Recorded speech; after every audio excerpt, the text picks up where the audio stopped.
Hola, hola, ¿cómo están? Que el Señor les bendiga. Continuamos con estas entrevistas con un exprivado de libertad de nombre Giovanni Mauricio Brian Caldwell, que hace 5 meses salió del complejo penitenciario de la Reforma, pero que ha estado en muchas cárceles costarricenses.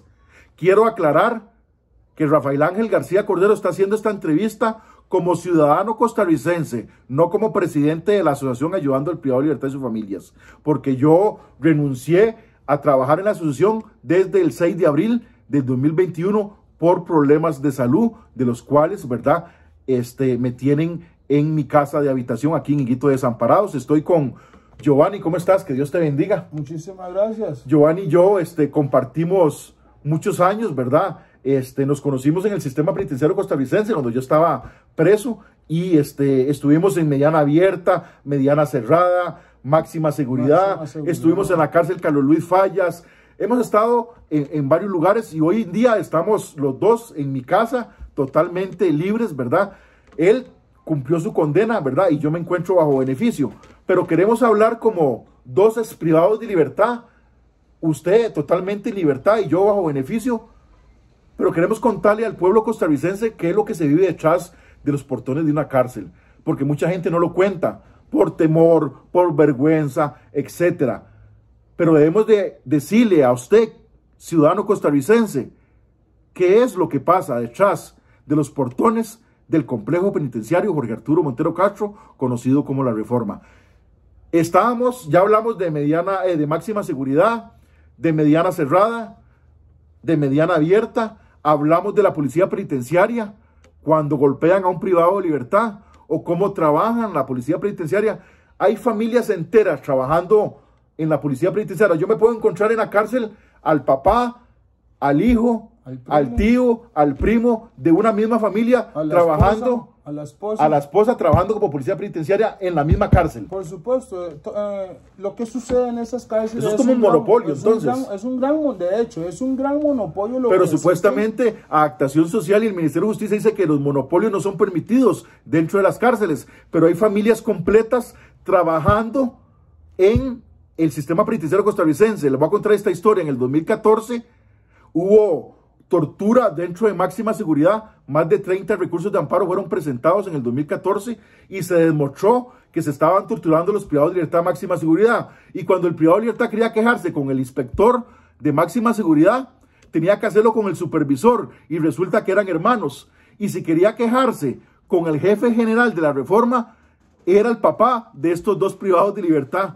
O sea, entonces no había cara en qué persinarse, porque si usted acusaba al jefe de máxima seguridad con el jefe de la Reforma, no pasaba nada porque era el papá de él. Sí, se tapan las mismas fechorías, para decirlo así, entre ellos. Porque son familia. Porque son familia. Esos son los Abarcas, los Fallas, los Moras, digamos, etcétera, etcétera. Hay familias completas como los Abarca, policías penitenciarios que llevan 20, 30, 40 años de trabajar en el sistema penitenciario y son familias completas que trabajan en el mismo penal o en diferentes cárceles del país. Están los Fallas, están los Mora, son policías reconocidos dentro del sistema penitenciario que trabajan con sus esposas, con sus hijos, con sus hermanos, con sus primos, como policías penitenciarios. Esto es un monopolio. Aparte que es un monopolio, sinceramente es una cosa espantosa, porque verdaderamente cómo vos te vas a poder defender tus derechos si este inspector me golpeó, me autoagrede y voy y me quejo con el director, resulta que el director son primos o son hermanos, entonces entonces ya y se tapan. A lo último todo lo que digo yo lo apuntan en un papel y a lo último cuando salgo de la entrevista con el director lo arrugan y lo tiran a la basura. Eso es lo que pasa y desgraciadamente de eso los magistrados tienen pleno conocimiento, todo el mundo tiene pleno conocimiento. Pero nadie hace nada. Nadie hace nada porque eso es lo que está obrando en Costa Rica de una manera silenciosa, la ley Mordaza, porque todos son familias, como una organización. Más que todo lo que está haciendo. Dicen que en el complejo penitenciario Jorge Arturo Montero Castro hay una red criminal de policías trabajando con privados de libertad. Usted viene saliendo de la Reforma hace 5 meses. ¿Quién mete la droga entonces en la Reforma? ¿Quién la incluye en la Reforma? ¿Quién introduce la droga en la Reforma si no hay visitas y los familiares? Porque siempre se le echan las culpas a los familiares de los privados de libertad, que son los que ingresan las drogas al penal. Pero hace una semana arrestaron Hace una semana arrestaron a un policía penitenciario ingresando un gran cargamento de droga en un carro a la Reforma. Entonces, es la policía penitenciaria la que surte de droga a los privados de libertad. Bueno, yo los voy a invitar a ustedes a que vayan allá a ese portón principal y intenten meter una tocolita, algo así chiquitico. ¿Cómo van a meter si hay perros, hay detector de metales, etcétera, etcétera? Ahí no pasa en ese portón principal un alfiler, por supuesto que tiene que ser y hay un escáner grandísimo donde la persona pasa y lo escanean totalmente y se ve todo lo que lleva por dentro. Y se ve todo. Ahí una pobre Mayri ya no puede meter nada, mentiras, una mujer, mentiras. Lo que pasa, desgraciadamente, que es la palabra nosotros los pobres contra un monstruo que destila veneno por todos lados y ponzoñea. ¿Y cómo se llama ese monstruo? Ese monstruo se llama adaptación social, criminología, los mismos magistrados, los mismos jueces, todos se confabulan. ¿Por qué ningún policía penitenciario de tantos escándalos que Noticias Repretel, la Extra, divulga que agarraron a tal policía con esto, con lo otro? ¿Por qué es que nunca son detenidos, son llevados y procesados y nunca son sentenciados por meter droga a la cárcel? Nunca. Sucede lo mismo con las torturas dentro del sistema penitenciario. A mí me fracturaron la mandíbula hace 4 años, tengo videos, ya tengo asuntos internos, se investiga la causa, la Sala Constitucional declara con lugar el recurso de amparo y mis torturadores gozan de toda libertad. En este momento están esperando que el juez les haga una falsa que dice que va a hacer un juicio donde les va a dar un beneficio por hacerme esta brutal fractura mandibular. Aquí tenemos los videos quirúrgicamente con platina. Aquí tenemos los videos que en su oportunidad vamos a publicar, donde se ve la brutal golpiza que la policía le da a Giovanni, ¿verdad? Y esto lo vamos a ir publicando poco a poco.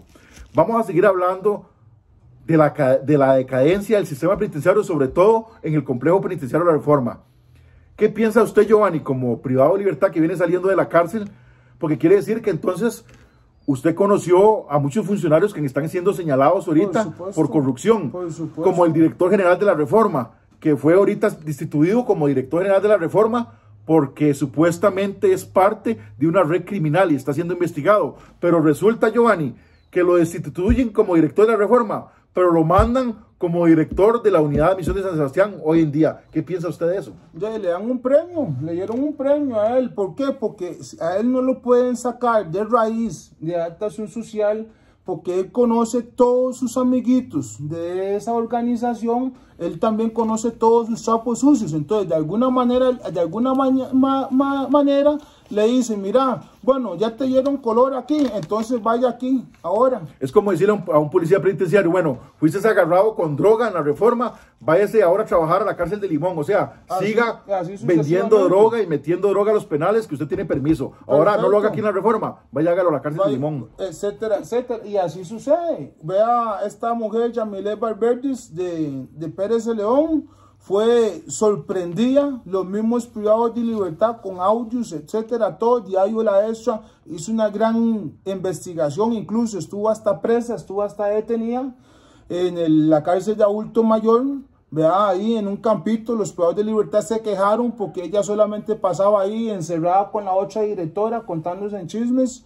Vea, fue investigada, lo último quedó libre y le dieron de directora en adaptación social, y así sucesivamente. Todo el tiempo es lo mismo. Ha tenido varios puestos después de esa acusación que ella fue parte de una investigación. Y siempre es lo mismo. Claro, claro. ¿Verdad? Qué terrible. O sea, ¿en manos de quién está el sistema penitenciario costarricense? ¿En manos de quién está la población privada de libertad? Estamos viendo que la policía penitenciaria comete muchos atropellos contra los privados de libertad. ¿Qué pasa cuando hay una requisa dentro de un pabellón de mediana cerrada, mediana abierta, máxima seguridad, y agarran a un privado de libertad y lo requisan? ¿Qué es lo que le hacen? Ya le introducen el dedo en el ano. ¿Qué no le hacen? Mejor le introducen el dedo en el ano para ver si tiene droga. Para ver si tiene droga. O teléfonos. Pero eso es prohibido. Eso es prohibido, prohibidísimo. Bueno, Diario Eso ha conocido muchos casos. No, tenemos el caso. Tenemos el caso de Maya Rosales, un privado de libertad en máxima seguridad que presentó una queja ante la Comisión de Derechos Humanos Internacional y que en el 2014 se comprobó que en Costa Rica hacen requisas anales a los privados de libertad, pero que es totalmente prohibido, pero sigue pasando, Giovanni. Pues sigue pasando y les desbaratan las cositas que tanto le cuesta a los familiares llevarle a los privados de libertad, se las tiran al suelo, les desbaratan el desodorante, les tiran... ¿Qué pasa cuando un policía penitenciario llega a la cama de un privado de libertad y encuentra una tacita de comida? ¿Qué pasa con esa comida? Esa tacita de comida la agarran y se la vuelcan así y se la llegan toda en la cama y o sea que si a la hora del almuerzo... Eso no es requisa, eso más que todo son chanchadas y injusticias y cochinadas. O sea que si a la hora del almuerzo, llega el almuerzo a las 12 y el privado de libertad, bueno, está ahí y llega una requisa y le botan la comida, ya se queda sin comer. Aguanta hambre. Ya aguanta hambre. Y así ha pasado, bueno, de hecho, la desnutrición existe dentro del sistema penitenciario. Usted podrá analizar a muchos privados de libertad y a causa de la mala alimentación usted los va a saber que están desnutridos. ¿Por qué? Porque no se alimentan bien, aparte que no existe la buena alimentación. Tenemos a el policía penitenciario botándole su alimento, sus galletas, les desbaratan las galletas, todos se los llegan en el suelo, hay que agacharse y recoger eso como guerreramente, para decirlo así, ¿verdad? Claro, porque... Y volverlo a echar en la taza y volverse a comer eso con pelos y con basura. Ahora le limitan mucho a los familiares de los privados de libertad a ingresar cosas a los penales. Pero digamos, es prohibido llevar queso a un penal o una lata de atún, pero la venden en la pulpería del penal. Supuestamente, las pulperías son administradas por los, ¿cómo se llaman? Los comités de los privados de libertad. Les voy a contar dos historias. En el 2017, en la cárcel Carlos Luis Fallas, la Leticia de Guapiles, el administrador de la cárcel fue detenido, investigado y procesado porque se había robado 50 millones de colones de las platas de los comités de las pulperías. ¿Por qué? Porque las pulperías son un negocio redondo, ¿verdad? Es un negocio disfrazado y que muchas personas se lucran. ¿Por qué? Porque agarran el agua que es del Estado y la convierten en una bolsa de hielo y se la venden al privado de libertad en 500 colones y ese dinero no lo registran. Ese dinero no lo registran. Sucede lo mismo en la cárcel de Pérez Celedón. En el 2017, Diario Extra, gracias a una denuncia que yo hice como privado de libertad, donde vendían el hielo a las familias de los privados de libertad, le vendían la bolsa de hielo a 300 colones, entraban más de 1000 personas por semana a esa cárcel. Póngale usted 1000 bolsas de hielo a 300 colones por semana. Era una plata que no se registraba y se la dejaban algunos funcionarios. La investigación arrojó que había un desfalco de más de 600 millones de colones en las pulperías de la cárcel de Pérez Celedón y varios funcionarios fueron arrestados. ¿Son las pulperías un negocio para los funcionarios de la cárcel? Por supuesto. O sea, es mentira entonces que hay un control del privado de libertad, porque el privado de libertad es un privado de libertad. Ese control lo tiene que llevar un funcionario. Bueno, la pulpería de Reforma, ya y todos los días se la roban. Todos los días la cierran y que es que se robaron una plata. ¿Pero quién se roba la plata? La misma administración. No dicen quién se la robó. Solamente está el chisme y agarran al privado de libertad y cambian el personal. Agarran a los dos privados de libertad que están ahí tal vez humildemente, ¿verdad? Descontando su pena y vendiendo las cosas, y al último le echan las culpas al privado de libertad. Pero todo eso usted y yo sabemos, que tenemos ya 20 años de estar presos, sabemos que son los mismos funcionarios, la misma administración, los que se dejan esa plata. Y como les digo siempre, es la palabra, lamentablemente, hay un privado de libertad que está atado de manos, en contra hay un monstruo que está libre, que tiene todas las herramientas para hacer este tipo de fechorías. Es difícil, ¿verdad, Giovanni? Estar en la cárcel como privado de libertad y ver el montón de injusticias que se le cometen a los privados de libertad. ¿Sabe usted qué es agarrar a un privado de libertad y introducirle, o sea, humillarlo, ¿verdad? Y meterle el dedo en el ano para ver si tiene un celular o si tiene drogas? Eso es una humillación para el privado de libertad. Y si el privado de libertad reclama, lo golpean y le dicen, no, es que sacó un cuchillo en Riquiza y tuvimos que agredirlo para defendernos. Es la palabra, por supuesto, como porque sigue siendo la palabra de la policía contra el del privado de libertad. Y lo más difícil de todo esto es que desgraciadamente todo el mundo sabe claramente lo que está pasando dentro del sistema penitenciario y todo el mundo, nadie es tonto. Pero nadie hace nada.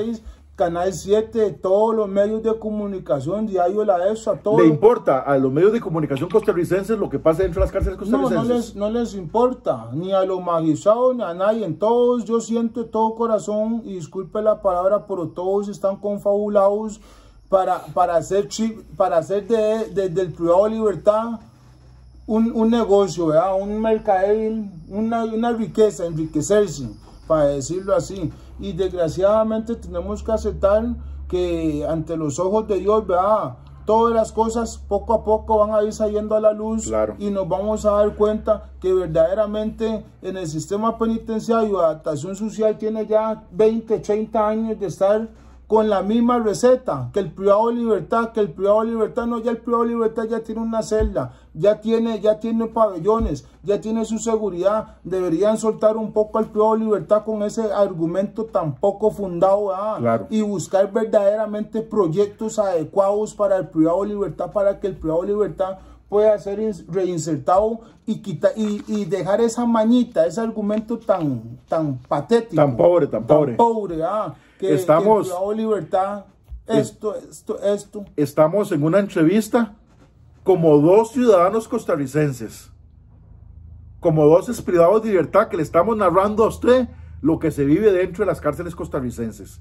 Que el Señor les bendiga, y vamos a continuar publicando videos conversando de estos temas tan importantes, de qué es lo que se vive detrás de los portones de una cárcel. Que el Señor les bendiga, les guarde. Muchas gracias.